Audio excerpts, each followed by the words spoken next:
Greetings one and all, and we are continuing the Bugs Bunny Crazy Castle series with Bugs Bunny Crazy Castle 2 for Game Boy.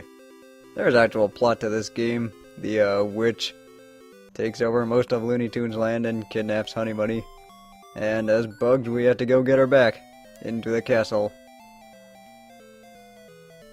This game does have a lot fewer levels than the first one, and as you can see here. But that's because it was a Game Boy game, and this time they decided to take quality over quantity.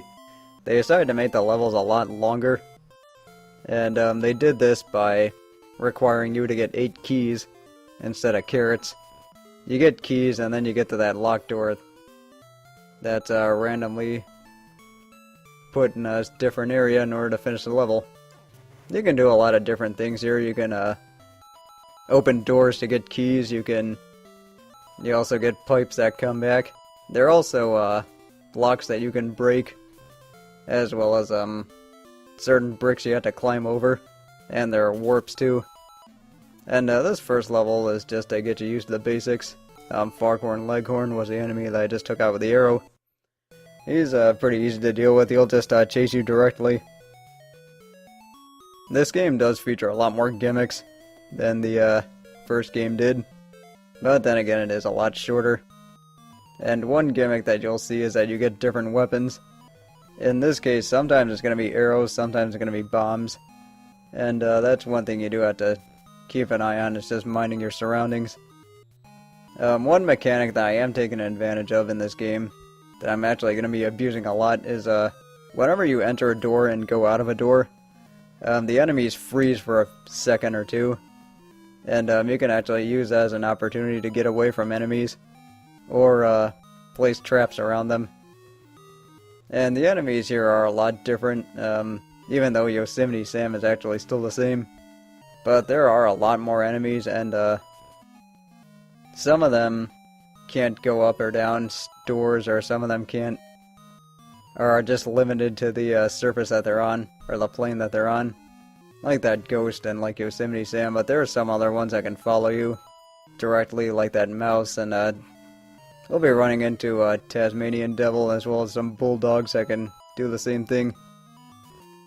And one other gimmick in this game is that there are up springs instead of that let you obviously shoot you upwards.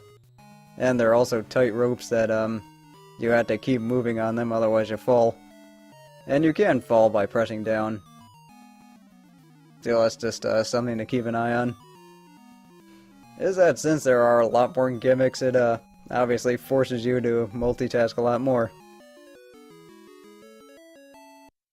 These first 2 levels are pretty basic, just to get you used to these new gimmicks. And just like the last game, every time you clear a stage you get an extra life. And the password system is very basic, it's just a 4-letter word. And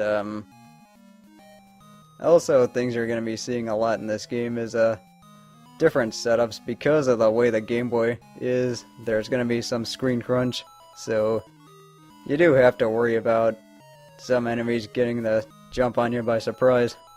And that is actually going to be a big problem much later on in the game, is that sometimes you're not going to know where you're going or what you're doing. Well, not really what you're doing, just where you're going. And also you are forced to shoot Tweety in this spot. And the plan for this talkthrough is that I'm going to be going for about 4 levels per video. And here I'm just waiting with that lightning bolt, because that lightning bolt will kill everyone on screen.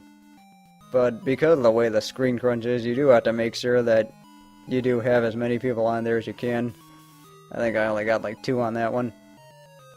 But yeah, this game only has 28 levels, 29 if you include the final boss. So they decided to go for quality over quantity. They decided to make the levels longer. So these levels will take a lot longer to finish.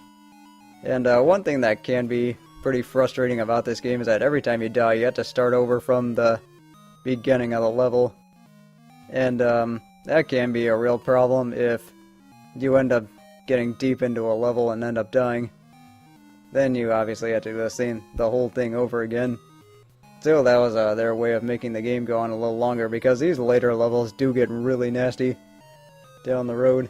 And here I have to get Sylvester to let me through. And unfortunately I don't have a door to use for my convenience, otherwise I would use that trick.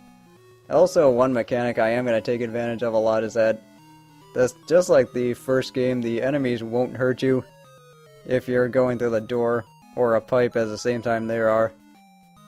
So that's one thing you do have to realize. Also, those bricks, you can use a pickaxe to climb over them, but pickaxes are kind of rare, like sometimes they appear, sometimes they don't. Also, timing does really matter in this game. And with that, that's the end of Stage 3.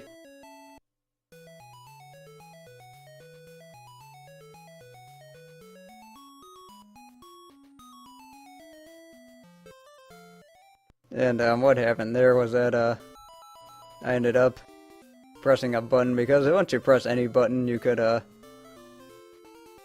end up starting the level. And see, this is one thing that worries me about Stage 4 is that those coyotes can get the jump on you if you're not careful. And unfortunately for me, I was not careful here, but I ended up getting lucky that that coyote didn't go up the ladder. So I ended up getting away. At least from those two. Because there are a lot of pipes you have to go up in these stages as the game goes on. The main thing that you do have to worry about is if you go up a pipe or go down a pipe and end up landing on top of an enemy. And just like before, one hit kills you.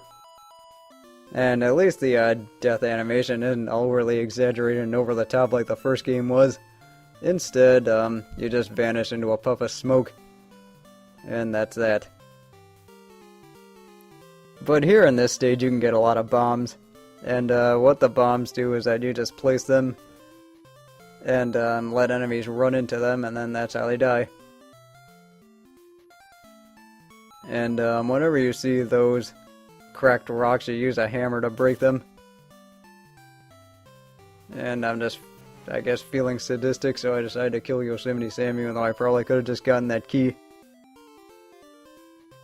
But instead, that's one thing you do have to keep in mind is there's going to be a lot more outrunning enemies, because you actually do get a lot fewer weapons to work with in this one compared to the first game, where you were able to rely on traps that were placed around the stage, but this time you have to rely more on bombs and arrows work the same as the boxing glove in Crazy Castle 1, where you just shoot the enemy with them. But now for the last stage of the game. This one requires you to hustle right away and get there before a vulture starts chasing you. And the enemies do freeze for a second or two before the stage starts, so that's also something you have to keep in mind. Here there's just a lot of pipes that you have to go up and down. And some of them are actually very exaggerated. And since the vultures will chase you up and down pipes, you really do want to wait for them so you don't get caught off guard. And I think I'm doing that here. And just like before, I am doing post-commentary because, as I mentioned before, with the way the game is designed, if you do end up dying, it takes a long time to get back to where you were. And these levels actually do take a very long time to finish, since they are a lot longer and it requires you to get 8 keys in order to finish them.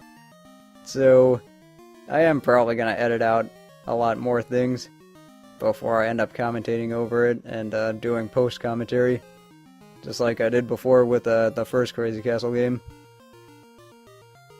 But here there's some doors, and then there's some foghorn leghorns that you have to mind, and those guys will chase you through tight ropes, or those will climb the ropes the same way you can.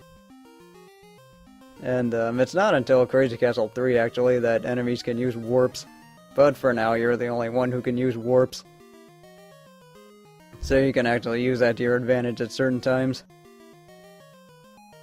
And dropping down, or actually because of the way the Game Boy is, you're actually going to have to deal with a lot more slowdown, since there is a lot of stuff on the screen at the same time, and there are moving sprites, so you do have to contend with some slowdown, even though it's really not that game breaking. It's just something to keep in mind as you're going through this castle. But with that, that's the end of stage 5. From now on, it's going to be 4 levels per video. So I will see you in part 2.